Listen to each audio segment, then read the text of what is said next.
ملک صاحب تاسو ته به وار درکړو چې مهرباني وکړئ او دا وایو.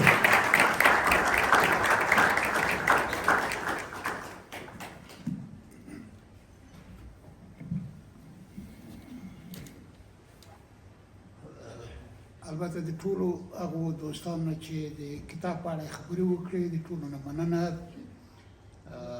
د ټولو ارزونې زما په ذهن کې کېناستې او که د دې کتاب په دوباره چاپ کې خو البته نه دغه کېږي که ناول کې یو ځل ولیکل شو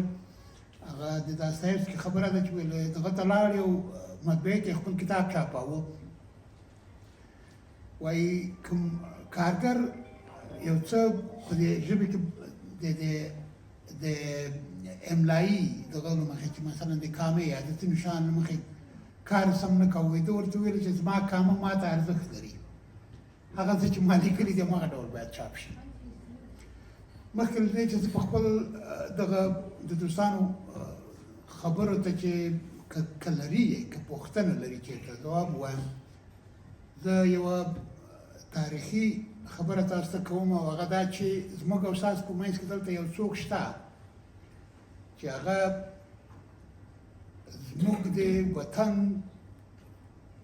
د یوه ډېر ویاړلي کار بنسټ یې ایښی ده او هغه د هغه فلم نن نه خو دا کال د هغه فلم 50مه کلیزه ده. شادان صاحب دلته ناست دی او هغه د هغه فلم جوړونکی ده او د کابل په اصطلاح بچی فلم هم دی ده او سیما جان د کابل د خلکو په اصطلاح دختر فلم است چې هغه اوس د دوی میرمن ده. د هغه فلم 50م کال دی سږکال 1994 کال کې دا فلم جوړ شوی ده او په ډېرو ښکاري چې تخنیکي امکانات ډېر کم وو ټول هغه شیان چې دوی کړي دي په هغو امکاناتو کې ډېر عظیم کار ده. زه د دې کلیزې مبارکي وایم مشاهدان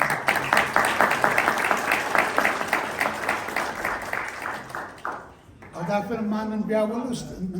ولید په هغه کې انټرنیټ کې متاسفانه چې البته رابعه بلخي چې هغه کې شادان صاحب د رابعې د مینې رول لوبولی ده او رابعه په خپله مینه ده په دغه باندې په خپل د هغه وخت د دربار په یوه دغه باندې غلام باندې چې دوی یې ښه رول لوبولی ده په دغه کې او ښایسته موسیقي هم پکې شته. البته زما یو دوی سندرې هم خوښې شوې چې هلته شته دوی نه هم چا سندرې غوراوی څه ډول و خو دوی ښه غوراوی کړی ده. زه د دې غونډې د جوړاوي اصلي دغه داسې و چې تقریبا یو کال یا یو نیم کال دمخه ما یو ذهن لاره چې یو ذهنیت را سره پیدا شو چې موږ پلرونه او میندې تل معمولا دا توقع لرو دا هیله لرو چې زموږ واړه زموږ راتلونکي زموږ دپاره یو درناوی ولري او موږ ونمانځي. ما سره دا ذهنیت و چې که زه د 1994 کال نه را په دې خوا خپل ژوند ته ګورم چې که زما په ژوند کې ځینې کسان نه وای زما ژوند به یوه دښته وه. زما میرمن د لومړي ځل لپاره زه د یو وحشي سرګردانه او یاغي سایکولوژۍ نه راویستم او کورنۍ یې کړم اهلي یې کړم. هغه د 1994 کال و چې زه مننه ترې کوم چې زما ژوند ته راغله.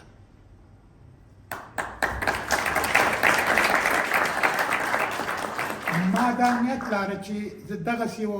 که امکان وي چې خپل دوستان راوبلم او د ټولو په مخ کې د دې نه مننه وکړم او د هغو نه مننه وکړم چې زما د ژوند ټول دا کلونه یې راته ډک کړي دي. زما زمن، زما لوڼې، زما د زمنو میرمنې او زما د لوڼو میړونه یا خاونده دوی په دې نږدې 50 کلونو کې زما د ژوند هغه مهرې دي چې ما تر خوند وړه ده. بیا هم ډېره مننه له تاسو ټولو نه چې زما ژوند ته راغلي. زه البته که دوستان وروسته څه پوښتنې لري که ما وشوی کولی چې ځواب ورته ووایم او ښه تر ښه که نه معذرت به وغواړم. د دې داستان د لیکنې اصلي موخه دا وه چې ما په کابل کې یو داستان پیل کړ په 1992 کال کې چې البته هغه وخت کې روي صاحب هم 1992 کال نه لږ دمخه وبخئ زما لومړنی ناول چې هلته چاپ شو روي صاحب د خدای اروا دې ښاده وي هغه یوه لیکنه په کړې وه او زموږ او ستاسو ټولو یو فرهنګي یار صدیق کاون طوفاني چې هغه وخت کې د خپرونو د مینیت دندې په غاړه وې ده راته وویلې چې روي صاحب ډېره ښکلې لیکنه ستا په دغه کړې ده او موږ ورته کتاب لېږلی و چې دا ولولي. زه ډارېدم چې هغه کتاب چې ما لیکلی و هغه د البته دا اصطلاح اوس کاروم چې دا انګریزي کې ورته اوټسټیک مایند وایي یا اوټسټیک پیپل وایي. دا ناول ما د دغسې یوې اروا نه د دغسې د یوې اروا له نظره دا ناول لیکلی و چې روي صاحب ډېر ستایلی و خو هغه چون د دوی رسمي دغه و نظر و دغه ته یې ورکړی و نشراتو موینیت ته هغه یې د خپرونو څخه دوی ډډه وکړه نو دا ناول راته چاپ کړ او د دوی خپل نظر ما البته یادونه کړې ده په کې. په هغه وخت مې یو تصور پیدا کړ چې زه غواړم د دې وطن د دې نږدې هغه وخت کې نږدې 10 کلونو یو انځور په کیسو کې څنګه وړاندې کولی شم بې له دې چې بې له دې چې خپل ذهنیت مې پکې ډېر دغه وي نښتی مې پکې او بې له دې چې زما ذهنیت پکې منعکس شي په خپله څنګه کولی شم دغه د ټولنې یو انځور وړاندې کړم په کیسو کې. نو ما هلته د زمرد د لیکنې نیت وکړ. زمرده لومړی جلد په کابل کې تکمیل شو او موږ د کابل نه کډه وکړه متاسفانه چې ټول پوهېږئ چې هلته وضع څنګه راغله. دغه بهیر وروسته داسې په ټپه ودرېد د بي بي سي کارونو ډېر دغه کړم تر هغې چې زما یو دوست دلته ناست ده شیرازالدین صدیقي چې زه بېرته د ده میلمه شوم په پېښور کې. دویم جلد او دریم جلد د دې ناول چې اصلا نږدې د ناول د 2/3 برخه نه ډېره برخه په دې دوو نورو جلدونو کې دا په دغه 6 میاشتو کې د ده په کور کې په پېښور کې دا برخې لیکل شوي دي چې دا البته ترې آګاه نه وو چې ما د شپې لیکنې کولې خو ما دا لیکنې په هغه 6 میاشتو نه کم البته نږدې 4 میاشتې دننه مې دا نږدې 200 مخه د ناول 2 جلده چې دي دا 2 وروستي جلدونه دا مې په دغه وخت کې هلته په پېښور کې لیکلي دي. متاسفانه چې هغه مې هلته پېښور کې دوستانو ته ټول شیان مې پرېښودل او ورته ویل چې دا یې دغه ده نشر کوي چې کله لندن ته راغلم کتاب بیخي په بل ډول نشر شو. مثلا دویم کتاب په بل ځای کې پیل شوی ده فصلونه په نورو ځایو کې پیل شوي دي بیخي مخونه تکرار شوي دي ځینو ځایونو کې نشته او هغه شیان چې ما اصلاح کړي وو چې مثلا دلته د اته یوه کلمه وه مثلا ما اصلاح کړې وه چې دا باید حذف شي دا نه و حذف شي. په هر صورت دا ناول مې هلته ولیکه چې د یو انځور دپاره مې ولیکه چې دا ناول څنګه انځورولی شم. د ظاهر خان د وخت نه د داود خان تر کودتا د داود خان د کودتا نه تر د ثور تر کودتا او د ثور د کودتا نه د هغه وخته پورې چې نږدې روسان نور د افغانستان وځي. د زمرد په ناول کې د دغه بهیر انځور هر سړی لیدی شي البته کیدای شي نقایص ولري ځکه یوازې خدای بې عیبه ده نور هر څوک عیوب لري. حتی ما یو دوست کله یوه خبره وکړه یو وخت مو بحث دار په داستایوسکي باندې یو چا وویل چې داستایوسکي الټیمیټ ناولست د خپل وخت او ځینو امریکایي منتقدینو هم دا خبره کړې وه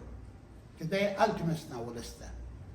ما ویلي چې دغه الټیمیست ناولست چې تاسو د کارامازوف غرونه ولولئ یو چېرته راځي چې علیو شاده یو کرکټر ده وایي چې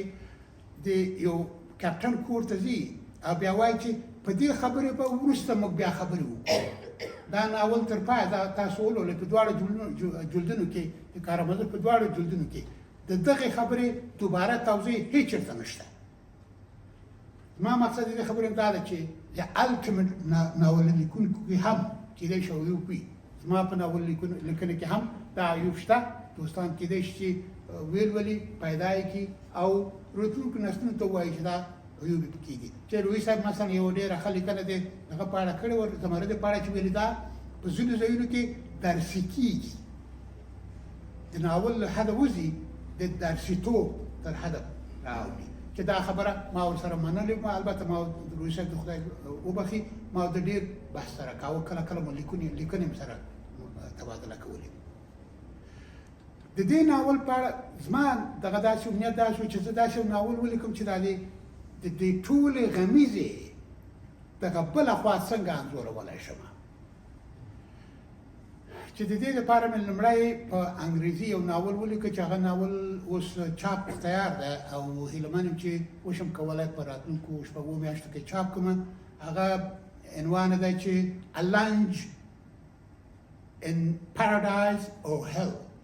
دا عنوان دی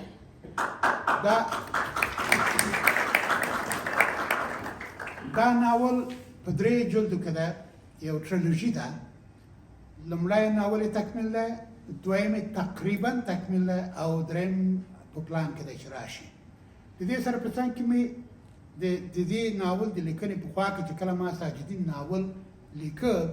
د دې سره په خوا کې مې یو بل ناول تکمیل کړ چې هغه مې ولېږه د چاپ لپاره ځینو کسانو ته او ځینو ایډیټرانو راته ویلې چې انګریزي ایډیټران منظوبې دي هغوی راته ویل چې چاپوي یې خو غواړي چې کمرشلایز کړي او متاسفانه چې هغه ناول یوازې د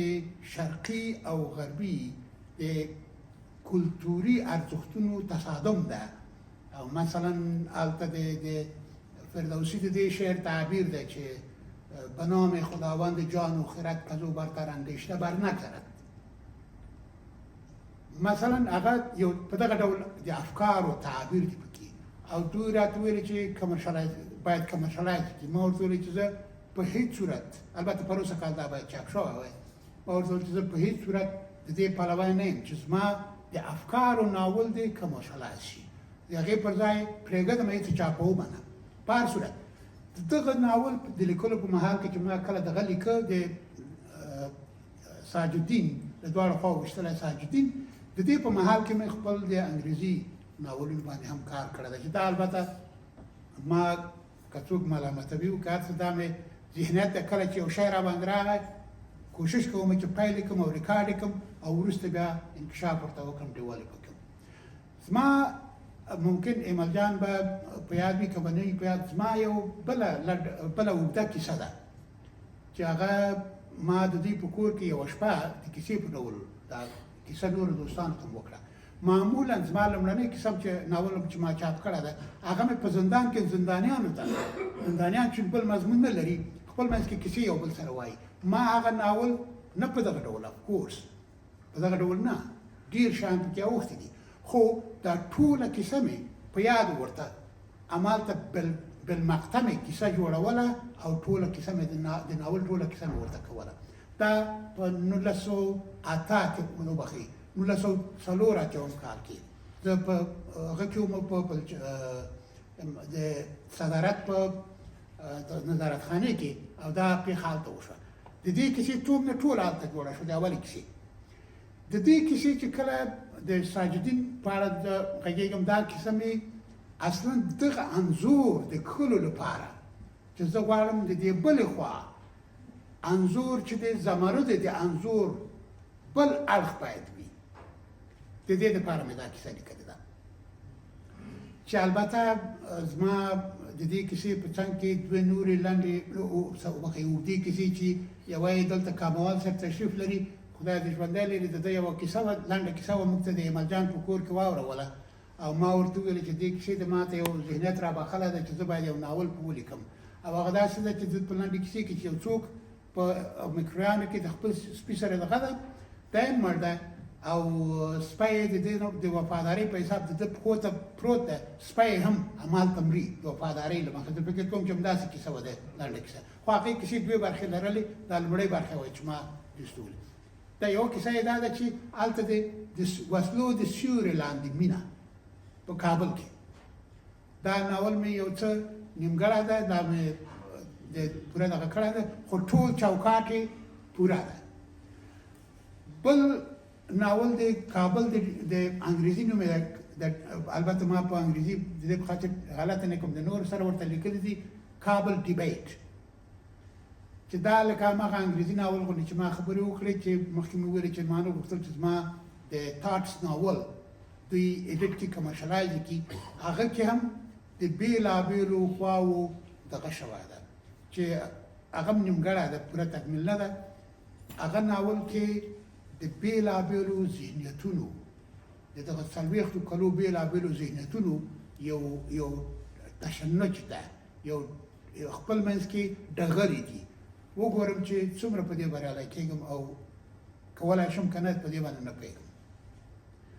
د ساجدین په ناول کې ما غوښتل چې د افغانستان یو بل قوم چې زموږ په ټولو کیسو کې نه دی دغه شوی البته لږ ځینو ځایو کې راغلی دي چې باید سړی ومني د سیکانو او هندوانو ژوند په افغانستان کې په کلو کې زه چې وړوکی وم زموږ په کلي کې او زموږ د کلي په ښوونځیو کې هندوان سیکان اوسېدل د دوی مندرونه هلته وو د دوی ګوردوارې هلته وې زما یو همټولګی د کشنسنګ په نامه زه ټولګي تر ټولو وړوکی وم او کشنسنګ هم تر ټولو وړوکی و خو په موږ ټولو کې د ټولو بېسره او شیطان کشنسنګ و په همدې دلیل کله به ده وهل خوړل او کله به ما په نورو دغو وهل خوړل چې کله به مو شیطاني کوله ما په دې ناول کې قصدي دغه برخه رااخیستې ده چې زموږ په ټولنه کې هندو او سیک دواړه خوندي وو او په دې ناول کې قصدي د غښتلي کورنۍ ته وبخښئ رښتونې کورنۍ ته د دوی پناه او ما غوښتلي دي چې ووایم چې د افغان دود د پناه دود هغه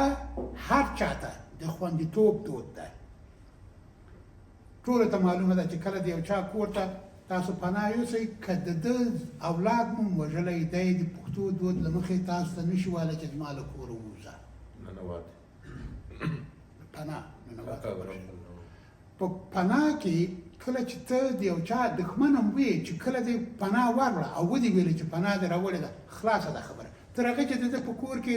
د کور په غولی او انګړ کې تا ته څوک څه نشي ویلی د هندو او سیک د ژوند د تمثیل لپاره ما سره بله لاره نه وه بې له دې چې دغې وړې بازارګوټي کورنۍ نه د کورنۍ نه یو څوک دې ته اړ باسمه چې یو څوک په زوره وغواړي ځان ته یې د دې په نامه چې مسلمانوم یې دغه ورسره وکړي او دا دوی اړ باسمه چې وتښتي پناه یوسي دې کورنۍ ته د افغان د ټولنې د پناه دود تر دا اوسه هم شته او دا د خوشحالۍ ځای ده چې سره له ده چې زموږ په کلیوالو زموږ په ښاري سیمو کې دا مفهوم نه لري اما په کلیوالو سیمو کې تر دا اوسه پورې هم چې کله څوک د چا کور ته پناه یوسي هغه تر پایه پورې خوندي ساتي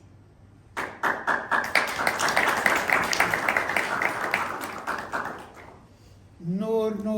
زه یو ځل بیا ستاسو ټولو نه مننه کوم او خپلې مېرمنې زما د لورکۍ لیما او د هغې د خاوند مشال جان زما د ورور سمیرا جانې او زوی اسد جان او بل زوی مې امین جان او د هغې مېرمنې بشره او لمسیانو نه مې د دوی ټولو نه مننه کوم چې دلته راغلي دي او سره له دې چې د ژبې په اړه ممکن دا ستونزه ولري چې ونه پوهېږي زما خبرو ته یې غوږ ونه تاسو نه هم ډېره ډېره مننه له دوی نه هم ډېره مننه